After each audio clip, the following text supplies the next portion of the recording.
நான் வருகின்ற பொழுது தலையிலே சுமந்து முளைப்பாரி மற்றும் குடும்ப மரியாதை செலுத்திய நம்முடைய சகோதரிகளுக்கு என்னுடைய மனமார்ந்த நன்றி.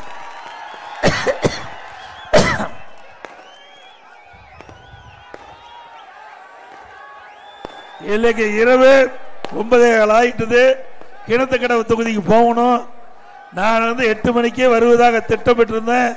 ஆனா இந்த நம்முடைய கோவை மாவட்டம் தொண்டாமுத்தூர் பகுதியில் எங்கே பார்த்தாலும் மக்கள் வெள்ளம். மக்கள் வெள்ளத்தில் நீதி குடிமுத்திர வந்திருக்கிறோம்.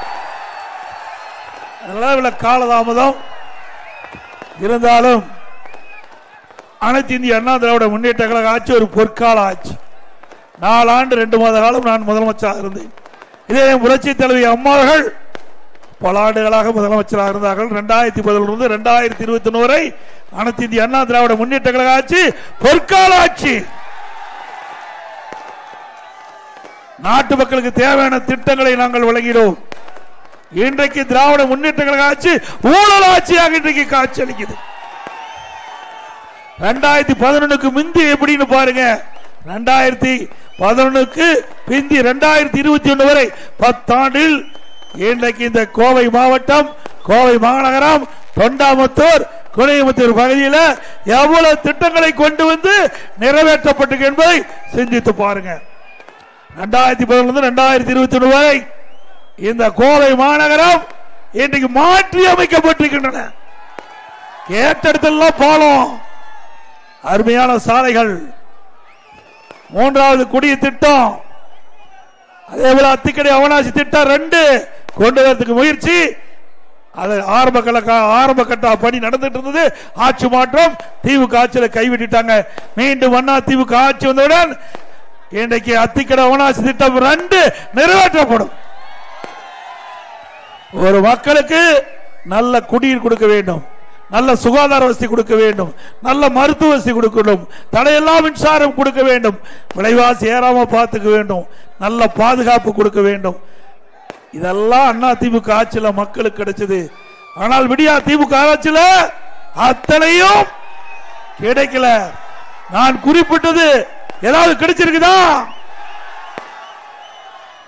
இன்னைக்கு திராவிட முன்னேற்ற கழகம் ஆட்சி பொறுப்பேற்றவுடன் மின்கட்டண உயர்வு 67% மின்கட்டண உயர்வு.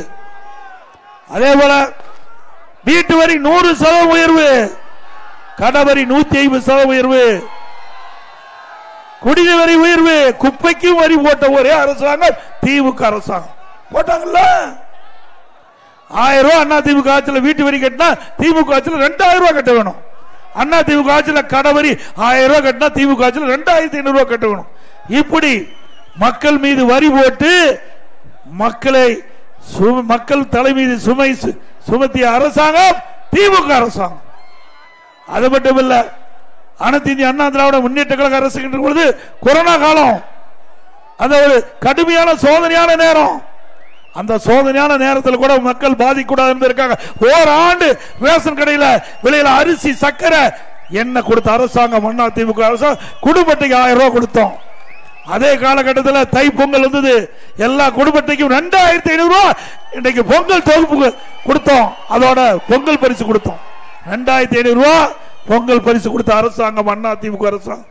அந்த காலகட்டத்தில் கொரோனா காலகட்டம். இன்னைக்கு வருவாய் கிடையாது அரசாங்கத்துக்கு.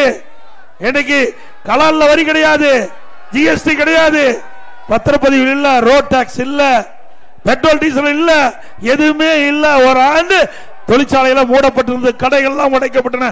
அந்த காலகட்டத்தில் கூட மக்கள் பாதிப்பு இல்லாம மக்கள் மகிழ்ச்சியோடு வாழ்ந்த காலம் அந்த கொரோனா காலம் கூட. இன்றைய தினம் என்ன, எதுவுமே வரல இந்த ஆட்சியில. ஆனா விலைவாசி வெண்ணெய் முட்டுக்கிட்ட அளவுக்கு உயர்ந்து போச்சு. இன்றைக்கு அரிசி விலை நீங்க சிந்திச்சு பாருங்க. அண்ணா திமுக ஆட்சியில் என்ன விலை, திமுக ஆட்சியில் என்ன விலை என்பதை நீங்கள் சிந்தித்து பார்க்க வேண்டும். 1 கிலோ இன்றைக்கு அரிசி இதெல்லாம் கடையில் வாங்கிட்டு வந்திருக்கிறோம். ஏன்னா உடனே திமுக என்ன தெரியுமா, எடப்பாடி பழனிசாமி ஒரு பஸ்ஸை தூக்கிட்டு போய் குனியமுத்தூர்ல நின்றுகிட்டு பொய்யா பேசணும்னு சொல்லுவாங்க. அத்தனையும் மளிகை கடையில் இந்த பட்டியலை வாங்கிட்டு வந்திருக்கிறோம். அதிமுக ஆட்சியில் பச்சரிசி சாப்பாட்டு அரிசி 1 கிலோ 50 ரூபாய்க்கு வித்தது. திமுக ஆட்சியில் 77 ரூபாய்க்கு விற்கிறது. 1 கிலோ 27 ரூபா அதிகம். பொன்னி புழுங்கல் அரிசி 1 கிலோ 50 ரூபா. திமுக ஆட்சியில் 1 கிலோ 72. இட்லி புழுங்கல் அரிசி 1 கிலோ 30 ரூபா. அண்ணா திமுக ஆட்சியில் 48 ரூபா. கடல் எண்ணெய் 1 கிலோ அண்ணா திமுக ஆட்சியில் 130, திமுக ஆட்சியில் 190, 1 கிலோ 60 ரூபா அதிகம். நல்லெண்ணெய் 1 கிலோ அண்ணா திமுக ஆட்சியில் 250, திமுக ஆட்சியில் 400, 1 கிலோ 150 ரூபா அதிகம். துவரம்பருப்பு 1 கிலோ அண்ணா திமுக ஆட்சியில் 74, திமுக ஆட்சியில் 130, 1 கிலோ 56 ரூபா அதிகம். உளுத்தம் பருப்பு 1 கிலோ அண்ணா திமுக ஆட்சியில் 79, திமுக ஆட்சியில் 120, 41 ரூபா அதிகம். இதையெல்லாம் விண்ணை முட்டுகின்ற அளவுக்கு இன்றைக்கு உணவுப் பொருட்களுடைய விலை உயர்ந்திருக்குது. இதை கட்டுப்படுத்துவதற்கு இந்த அரசாங்கம் எந்த நடவடிக்கை எடுக்கல. இதெல்லாம் மாநகர பகுதியை சுற்றி இருக்குதுங்க. இன்னைக்கு தொழிலாளர் நிறைந்த பகுதி. அத்தனை பேருமே உணவுப் பொருட்கள் வாங்கித்தான் சமைச்சு சாப்பிடணும். ஆனா உணவுப் பொருள் விண்ணை முட்டுகின்ற அளவுக்கு உயர்ந்திருக்குது. இதை கட்டுப்படுத்துவதற்கு இந்த அரசாங்கம் எந்த நடவடிக்கை எடுக்கல. இன்றைக்கு அனைத்து இந்திய அண்ணா திராவிட முன்னேற்ற கழக அரசு இருக்கின்ற பொழுது விலை கட்டுப்பாட்டு நிதி 100 கோடி ஒதுக்கி வச்சிருந்தோம். இப்படி எந்த உணவுப் பொருள் விலை ஏறுதோ அந்த உணவுப் பொருள் எந்த மாநிலத்தில் குறைவா விலை கிடைக்குதோ அங்க போய் கொள்முதல் செஞ்சு கூட்டுத்துறையின் மூலமாக அதை விற்பனை செஞ்சு அந்த உணவுப் பொருள் விலையை கட்டுப்பாட்டுகளை வச்சிருந்தோம். திமுக ஆட்சியில் ஏழை மக்கள் பாதிக்கிறாங்க, நடுத்தர மக்கள் பாதிக்கிறாங்க. இந்த விலைவாசி உயர்வால் இதையெல்லாம் இந்த அரசு கண்டுகொள்ளவில்லை என்பதை நாம் எண்ணி பார்க்க வேண்டும். அதே போல கட்டுமான பொருட்கள் இன்றைக்கு அண்ணா திமுக ஆட்சியில் ஒரு யூனிட் எம்சாண்ட் 3000 ரூபாய்க்கு விற்பனை. இன்னைக்கு திமுக ஆட்சியில் 5500 ரூபாய் ஒரு யூனிட் எம்சாண்ட். 5500, 2500 ரூபாய் அதிகம். ஒரு யூனிட் ஜல்லி அண்ணா திமுக ஆட்சியில் 2000, திமுக ஆட்சியில் 4500, ஒரு யூனிட் 2500 ரூபாய் அதிகம். ஒரு மூட்டை சிமெண்ட் வெளி மார்க்கெட்டில் அண்ணா திமுக ஆட்சியில் 240 ரூபாய், திமுக ஆட்சியில் வெளி மார்க்கெட்டில் 350, 110 ரூபாய் அதிகம். ஒரு செங்கல் அண்ணா திமுக ஆட்சியில் 6 ரூபாய்க்கு வித்தது, இப்ப 10 ரூபாய்க்கு திமுக ஆட்சியில். ஒரு டன் கம்பி அண்ணா திமுக ஆட்சியில் 40,000, திமுக ஆட்சியில் 70,000. ஆக விண்ணை முட்டுகின்ற அளவுக்கு இந்த கட்டுமான பொருட்கள் விலை உயர்வு. திராவிட முன்னேற்ற கழக தேர்தல் அறிக்கையில் குறிப்பிட்டிருந்தாங்க, இந்த கட்டுமான பொருட்கள் விலை உயர்கின்ற பொழுது அத்தியாவசிய பட்டியலில் சேர்க்கப்பட்டு நடவடிக்கை எடுக்கப்பட்டு கட்டுமான பொருட்கள் விலை குறைக்கப்படும் என்று அந்த திமுக தேர்தல் அறிக்கையில் வெளியிட்டிருந்தாங்க. நான் சட்டமன்றத்தில் இந்த கேள்வி எழுப்பினேன். நீங்க 2021 சட்டமன்ற பொதுத் தேர்தல் போது திராவிட முன்னேற்ற கழக தேர்தல் அறிக்கையில் வெளியிட்டிருக்கிறீங்க, கட்டுமான பொருட்கள் விலை உயர்வினால் ஏழை மக்கள் அவள் வீடு கட்ட முடியல, நடுத்தர மக்கள் கடுமையா பாதிக்கிறாங்க. ஆக இந்த விலையை குறைப்பதற்கு அத்தியாவசிய பட்டியலில் சேர்க்க வேண்டும் என்று நீங்க அறிவித்த அறிவிப்படி, திமுக அறிவித்த அறிவிப்படி நடவடிக்கை எடுக்க வேண்டும் சொன்னோம். எந்தவித நடவடிக்கை எடுக்கல. அதனால இவ்வளவு விலை உயர்ந்திருக்குது. இதுக்கெல்லாம் என்ன காரணம்? எல்லாத்திலையும் கமிஷன் வாங்குறாங்க. திமுக கலெக்ஷன், கமிஷன், கரப்ஷன். அதனால இவ்வளவு உயர்வு விலை. அண்ணா திமுக ஆட்சியிலையும் திமுக ஆட்சியிலையும் இவ்வளவு விலை உயர்ந்த சரித்திரமே கிடையாது. எல்லாம் ஒரு டன்னுக்கு ஒரு 5000, 3000 ஏறும். ஆனா ஒரே நேரத்தில் இன்னைக்கு 40,000 விற்கிறது 70,000 வித்தா கம்பி எப்படி வாங்க முடியும்? சிமெண்ட் எப்படி வாங்க முடியும்? இதையெல்லாம் நம்ம சிந்தித்து பார்க்க வேண்டும். ஆக திராவிட முன்னேற்ற கழக அரசை பொறுத்த வரைக்கும் ஒரு குடும்பம் வாழ வேண்டும். இன்னைக்கு 8 கோடி மக்களை பற்றி கவலை இல்லை, ஆனா அந்த குடும்பம் வாழ வேண்டும். அதற்காக கொள்ளையடிக்கிற அரசாங்கம் திமுக அரசாங்கம். அது மட்டுமல்ல, இதெல்லாம் மாநகராட்சி பகுதி. இந்த மாநகராட்சி பகுதியில் இதற்கெல்லாம் வீடு கட்டணும்னா அனுமதி வாங்கணும், பிளான் அப்ரூவ்டு வாங்கணும்.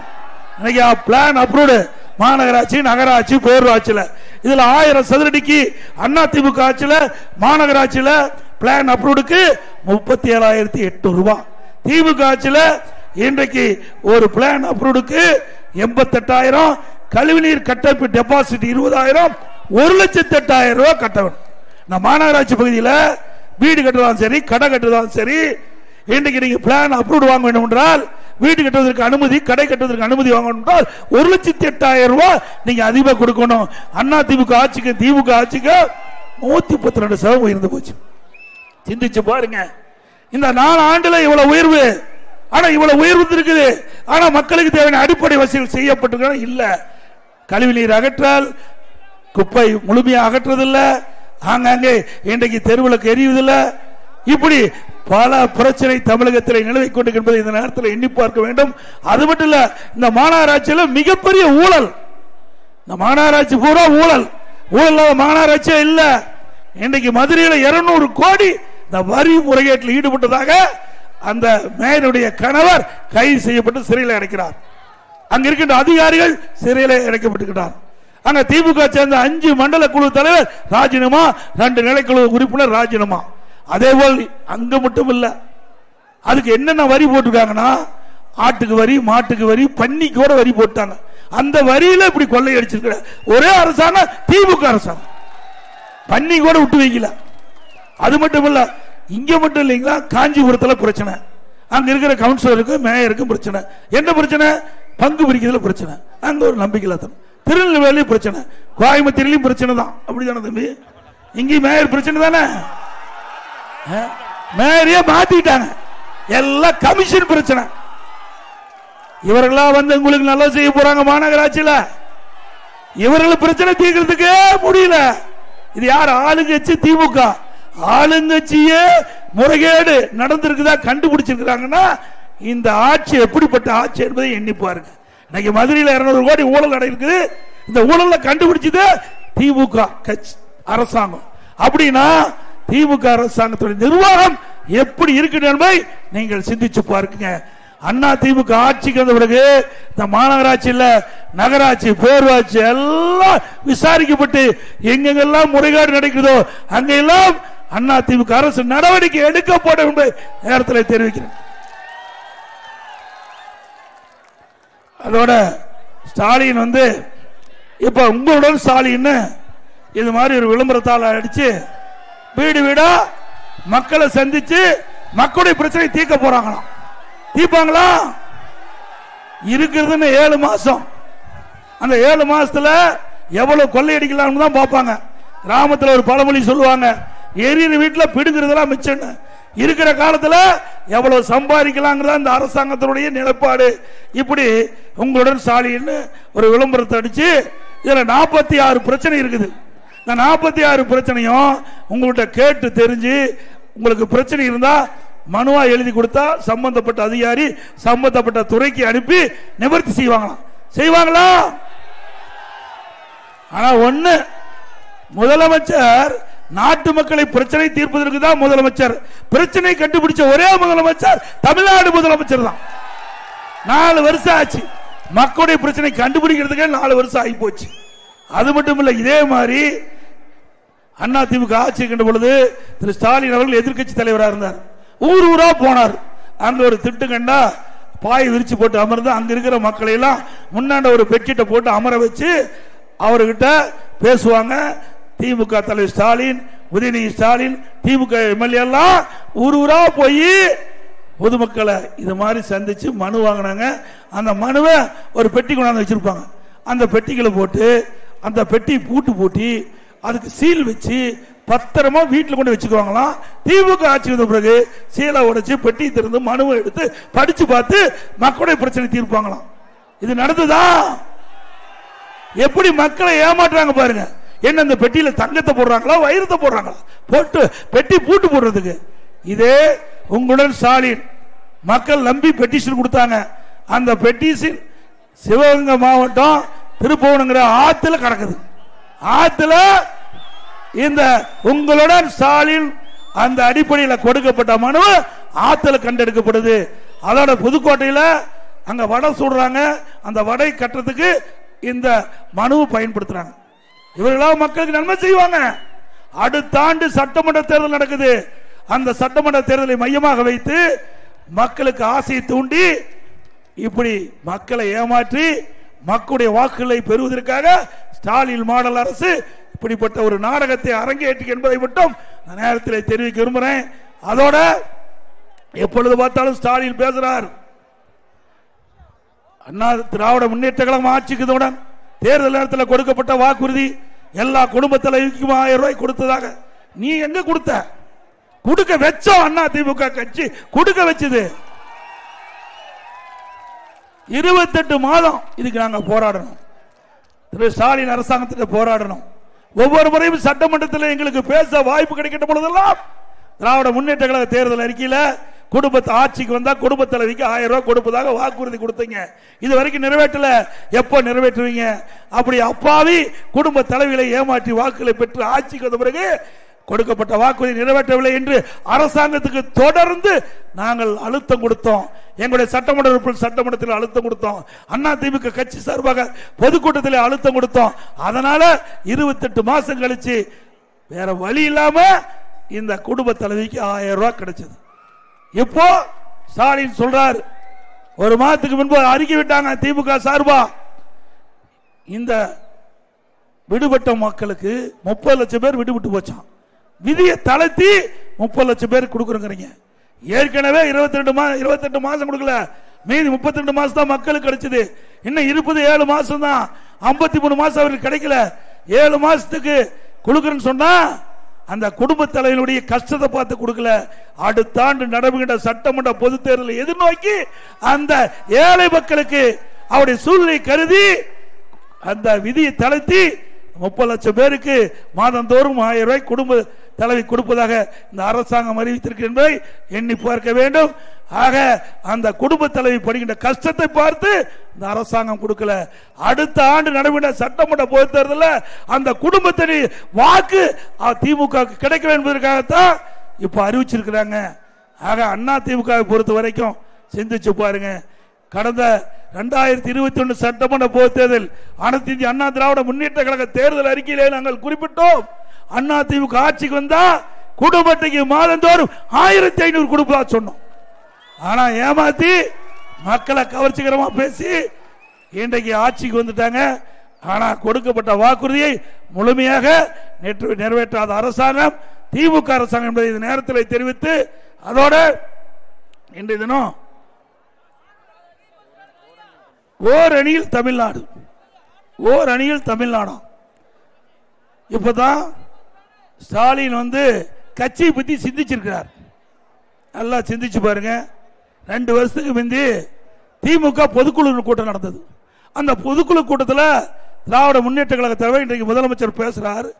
நான் இரவிலே கண்மூடி காலையிலே கண் திறக்கின்ற பொழுது திமுக கட்சிக்காரனால என்ன நடக்குமே தெரியல அப்படின்னு அச்சத்தோட கண் திறக்குன்னு சொல்றார். இப்படிப்பட்ட முதலமைச்சர் நாட்டுக்கு வச்சு நாட்டு மக்கள் எங்க பாதுகாக்க போறார்? அவர் கட்சிக்காரர் அவ்வளவு அக்குறும் பண்றான்னு அவரே சொல்றார். யாரு? பொதுக்குழு கூட்டத்தில், திமுக பொதுக்குழு கூட்டத்தில். அது மட்டுமல்ல, இன்றைக்கு ஓரணியில் தமிழ்நாடு என்று வீடு வீடா திமுக காரரு திமுக பாரத்தை எடுத்துட்டு வீடு வீடா கெஞ்சுறாங்க. கெஞ்சி அந்த பாரத்தில் கையெழுத்து போடுங்க, திமுக உறுப்பினர் ஆகுன்னு. அந்த அளவுக்கு திமுக இன்றைக்கு படுபாதாளத்தில் அந்த கட்சி சென்று விட்டது. உண்மைதானே? இன்றைக்கு தமிழகத்தில் பல கட்சி இருக்குது. எல்லா கட்சிகளுமே அந்த கட்சிக்கு உறுப்பினராக சேர்க்க வேண்டும் என்றால் அவள் விரும்பினா அந்த கட்சி பாரத்தில் அந்த மக்கள் கையொப்பமிட்டு அந்த கட்சியில உறுப்பினராக சேருவாங்க. ஆனா திமுக மக்களுடைய செல்வாக்கு எழுந்துட்டாங்க, தொண்டருடைய செல்வாக்கு எழுந்துட்டாங்க. அந்த கட்சியில் தொண்டர் இல்லாத காரணத்தினால் வீடு வீடா திமுக கட்சி நிர்வாகி சென்று கதவை தட்டி தட்டி கெஞ்சி கூத்தாடி அவள் திமுக பாரத்தில் கையெழுத்து வாங்கிட்ட காட்சி பார்க்கிறோம். இந்த அவல நிலைக்கின்ற திமுக அண்ணா திமுக பத்தி பேசுறார் உதயநிதி. நேற்றைய தினம் பார்த்திருப்பீங்க. அண்ணா திமுக ஐசியூல் இருக்குதான். யோ, நீங்க தாங்க ஐசியூல் இருக்கிறீங்க. நீங்க ஐசியூல் இருக்கிறதுனாலதான் வீடு வீடா கதவை தட்டி மக்களிடத்துல கெஞ்சி கூத்தாடி திமுக உறுப்பினர் சேர்த்துட்டு இருக்கீங்க. அண்ணா திமுக அப்படி இல்லை. அண்ணா திமுக 2 கோடி தொண்டர் நிறைந்த கட்சியாக அண்ணா திமுக இருக்கு. வலிமையான இயக்கம். அண்ணா திமுக இயக்கம் இன்றைக்கு நாட்டில் 31 ஆண்டு காலம் அண்ணா திமுக ஆட்சி புரிந்து எண்ணற்ற திட்டங்களை கொண்டு நாட்டு மக்களிடத்தில் நன்மதிப்பை பெற்ற கட்சி அண்ணா திமுக கட்சி என்பதை இந்த நேரத்தில் தெரிவித்து, இன்னைக்கு அடிக்கடி ஸ்டாலின் பேசுறார். எடப்பாடி பழனிசாமி பாரதிய ஜனதா கட்சியோட கூட்டணி வச்சுட்டாரு.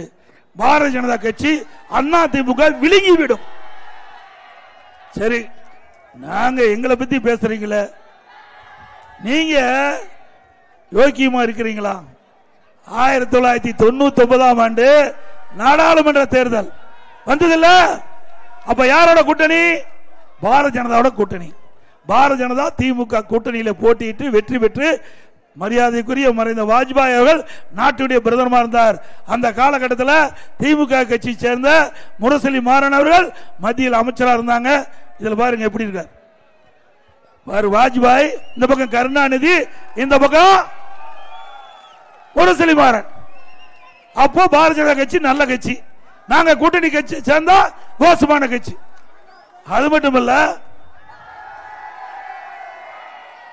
2001 சட்டமன்ற தேர்தல், அப்பொழுது பாரதிய ஜனதா திமுக கூட்டணி வச்சுதான் போட்டியிட்டது.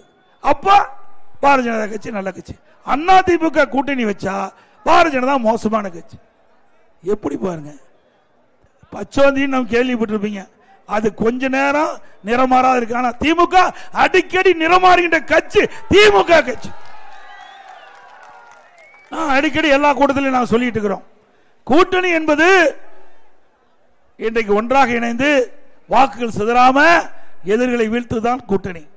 இன்னைக்கு அவ்வப்போது தேர்தல் சூழ்நிலைக்கு ஏற்ப எல்லா கட்சியும் கூட்டணி வைக்குது. அதுபோல அண்ணா திமுகவும் பாரதிய ஜனதாவும் இன்றைக்கு கூட்டணி வச்சு இன்றைக்கு மக்களோட திமுக ஆட்சி அகற்ற வேண்டும் என்பது அனைத்து இந்திய அண்ணா திராவிட முன்னேற்றங்களுடைய நிலைமை. இன்றைக்கு ஊழல் ஆட்சி அகற்ற வேண்டும் என்பது பாரதிய ஜனதாவுடைய நிலைமை.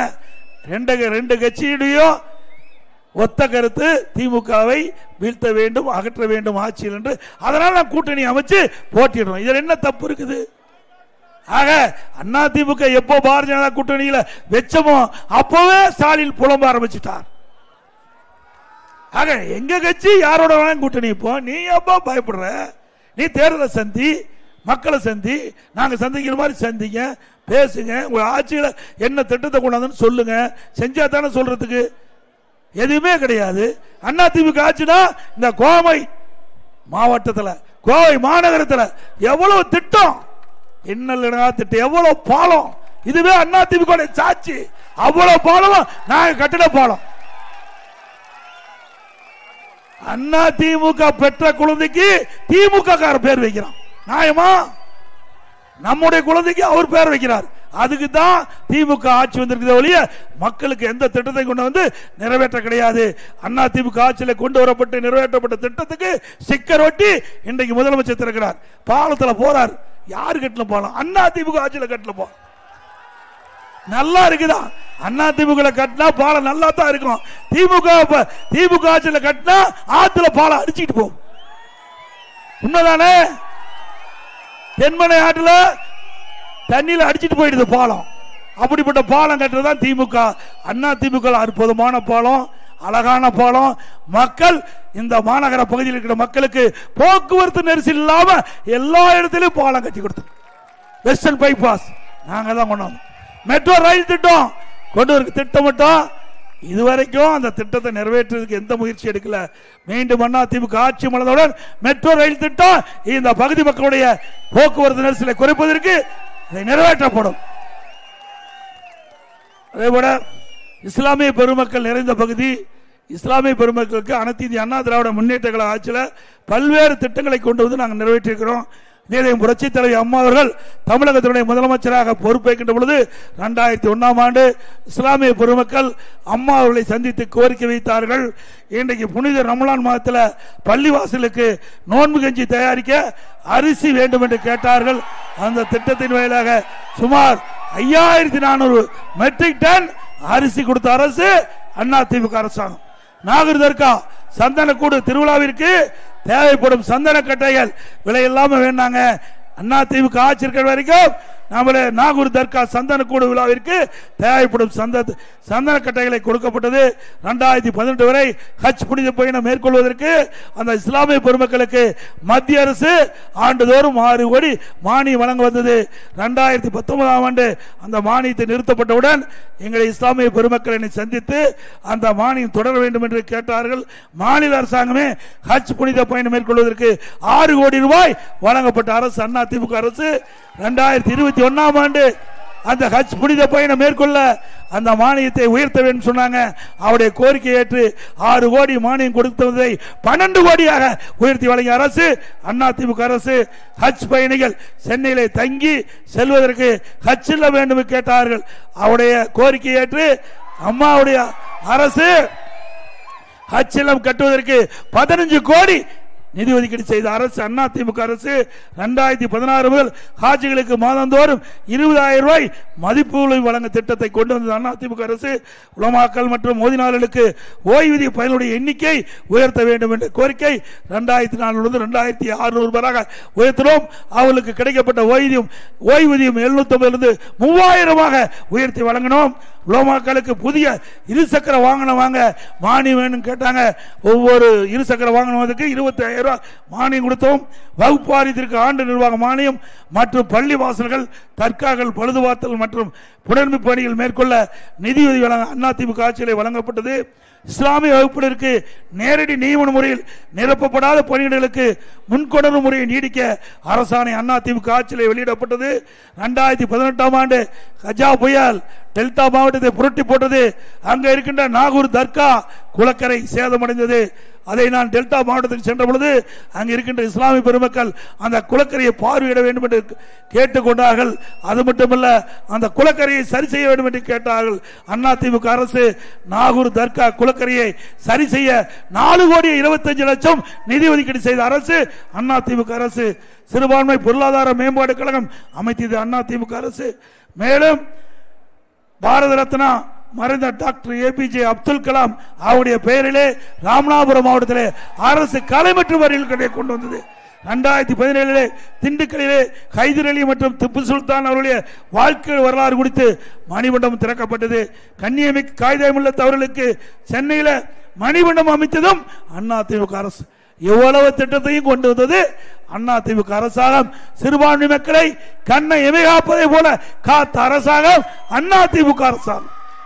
நாங்க ஓட்டுக்காக நாங்க யாரையும் நாங்க கேட்பதாக நினைத்து விட வேண்டாம். வேண்டுமென்றே திட்டமிட்டு திராவிட முன்னேற்ற கழக தலைவர் அந்த கூட்டணியில் அங்கம் வைக்கின்ற கட்சி தலைவர்கள் சிறுபான்மை மக்களை அதிமுக அரசு புறக்கணிக்கிறது என்ற அவதூறு பிரச்சாரத்தை பரப்பி வருகிறார்கள். அதிமுக அரசு இருக்கின்ற வரை இந்த சிறுபான்மை மக்களுக்கு பாதுகாப்பு அரணாக இருந்தது அதிமுக அரசாங்கம் என்பதை நேரத்தில் தெரிவித்து அதிமுக ஆட்சியில் தான் இவ்வளவு திட்டங்களையும் கொண்டாந்து நிறைவேற்றப்பட்ட அரசு அதிமுக அரசு என்பதை சிறுபான்மை மக்கள் உணர வேண்டும் என்று அன்போடு இந்த நேரத்தில் கேட்டுக்கிறேன். அதோட குடிமுத்தூரில் பாதாள சாக்கடை திட்டம் 550 கோடி 195 கோடியில் குறிச்சி குடிமுத்தூரில் குடிநீர் திட்ட பணிகள் நிறைவேற்றப்பட்டது. 42 கோடி மதிப்பீட்டில் ஆர்எஸ்புரம் திவான் பகதூர் சாலையில் பல அடுக்கு வாகன நிறுத்தமிடம் இன்னைக்கு அதிமுக ஆட்சியில் அமைத்தது. திமுக ஆட்சியில் திறக்க ஸ்டிக்கர் ஒட்டி திறந்திருக்கிறாங்க.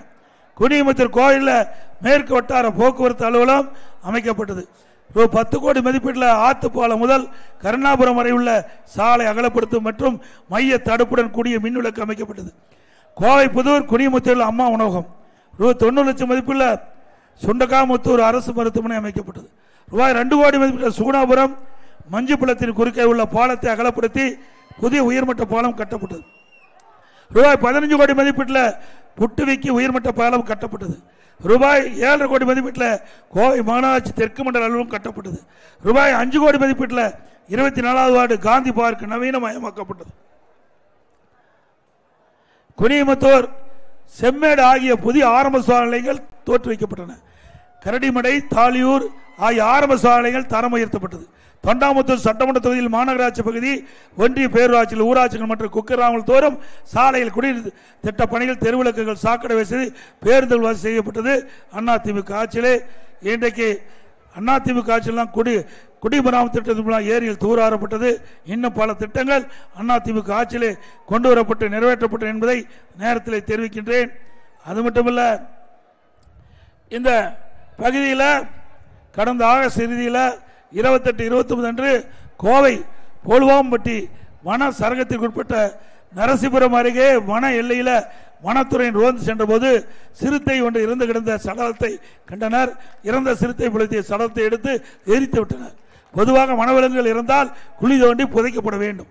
ஆனால் அதற்கு மாறாக சிறுத்தை புலி உடல் எரிக்கப்பட்டது பொதுமக்கள் இடத்திலே பலத்த சந்தேகத்தை ஏற்படுத்துகின்றன. ஏனெனில் கோவை மலை அடிவாரத்தில் சுமார் 700 ஏக்கருக்கு மேல் திமுக குடும்பத்திற்கு பினாமி நெருக்கமாக இருக்கின்ற ஜி ஸ்கொயர் நிறுவனத்திற்கு வீட்டு மனையாக பிரித்து நகரமயமாக்கும் வகையில் விற்பனைக்கு கொண்டு வரும் பொருட்டு வனத்தை ஒட்டி மரங்களை வெட்டி வீழ்த்தி மான்கள் போன்ற வனவிலங்குகள் இருந்துள்ளன. மேலும் அது மட்டுமின்றி வனத்தை அளிக்கும் பொழுது வட இந்திய பணியாளர்கள் காட்டு விலங்குகளால் தாக்கப்பட்டு இருந்துள்ளனர். இந்த செய்தி வெளிவராமல் மூடி மறைக்கப்பட்டுள்ளதாக இப்பகுதி மக்களிடத்திலே செய்தி வந்துள்ளது. இது போன்ற சூழலில் சிறுத்தை புலி இருந்தாலும் ஜி ஸ்கொயர் நிறுவனத்திற்கு காரணமாக இருக்கலாம் என பொதுமக்களிடையே பரபரப்பாக பேசப்படுகிறது. இது தொடர்பாக வனத்துறையும் மாவட்ட நிர்வாகம் உண்மை நிலையை வெளியிட வேண்டும். அதிமுக ஆட்சிக்கு வந்த பிறகு இதையெல்லாம் விசாரிக்கப்பட்டு சட்ட ரீதியாக நடவடிக்கை எடுக்கப்படும். அதே போல நகரத்தில் ஏழை மக்கள் நிறைந்திருக்காங்க, ஏழை தொழிலாளி இருக்காங்க, தாழ்த்தப்பட்ட மக்கள் இருக்காங்க. அவர்களுக்கெல்லாம் அதிமுக ஆட்சியிலே நிலத்தை வாங்கி பல லட்சம் ரூபாயில காங்கிரீட் வீடு இந்த ஏழைகளுக்கு கட்டி கொடுக்கப்படும். ஆட்டோ ஓனர்கள் ஆட்டோ ஓட்டுநர்களுக்கு ஆட்டோ விலை உயர்ந்து விட்டது. அதனால் எங்களுக்கு கடுமையாக பாதிக்கப்பட்டிருக்கிறாங்க. கோரிக்கை வச்சாங்க. புதிதாக இந்த ஆட்டோ ஓட்டுநர் சங்கத்தில் பதிவு பெற்றிருக்கின்ற ஓட்டுநர்களுக்கு புதிதாக ஆட்டோ வாங்கினா 75,000 ரூபாய் அவர்களுக்கு மானியம் வழங்கப்படும். ஒவ்வொரு தீபாவளி என்றும் நம்முடைய தாய்மார்களுக்கும் பெண்களுக்கும் அற்புதமான சேலை வழங்கப்படும். அதிமுக தேர்தல் 2026 சட்டமன்ற பொதுத் தேர்தல் போது அதிமுக தேர்தல் அறிக்கையில் நிறைய அறிவிப்பு வெளியிடப்படும். இன்னைக்கு இந்த எழுச்சி பயணம் சிறப்பாக நடைபெறுவதற்கு உறுதுணையாக விளங்க மரியாதைக்கு அண்ணன் வி எஸ் சேதுராமன் அவர்களே, திரு தோப்பு அசோகன் அவர்களே, திரு எஸ் மணிமேகலை அவர்களே, திரு மதனகோபால் அவர்களே, திரு எஸ் எம் உசேன் அவர்களே, திரு கே ஆர் செல்வராஜ் அவர்களே, திரு கேபில் விஸ்வநாதன் அவர்களே, திரு கே கௌதம் அவர்களே, திரு கப்புசாமி அவர்களே, திரு வேணுகானம் அவர்களே, திரு பிரபு அவர்களே, திரு ராஜேஷ் அவர்களே, திரு சசிகுமார் அவர்களே, திரு சுசிலா மாணிக்கராஜ் அவர்களே, திரு ரமேஷ் அவர்களே, பாரதிய ஜனதா கட்சியினுடைய நிர்வாகிகள், திரு கே வசந்தராஜன் அவர்களே, திரு சந்திரசேகர் அவர்களே மற்றும் பாஜக மண்டல தலைவர்களே, நிர்வாகிகளே, தொண்டர்களே, தமிழ் மாநில காங்கிரஸ் கட்சி சேர்ந்த நிர்வாகிகளே, தொண்டர்களே, ஐஜே கட்சி சேர்ந்த நிர்வாகிகளே, தொண்டர்களே, இந்து மகள் கட்சி சேர்ந்த நிர்வாகிகளே, தொண்டர்களே, அகில இந்திய பார்வையாளர் கட்சி சேர்ந்த நிர்வாகிகளே, தொண்டர்களே, வரி தந்து சிறப்பித்த அத்தனை பேருக்கும் என்னுடைய மனமார்ந்த நன்றி. அடுத்த ஆண்டு 2026 ஆண்டு நடைபெற்ற சட்டமன்ற பொதுத் தேர்தலில் கழக வேட்பாளருக்கு 2 லட்சத்திலே வாக்களித்து வெற்றி பெற செய்யும்.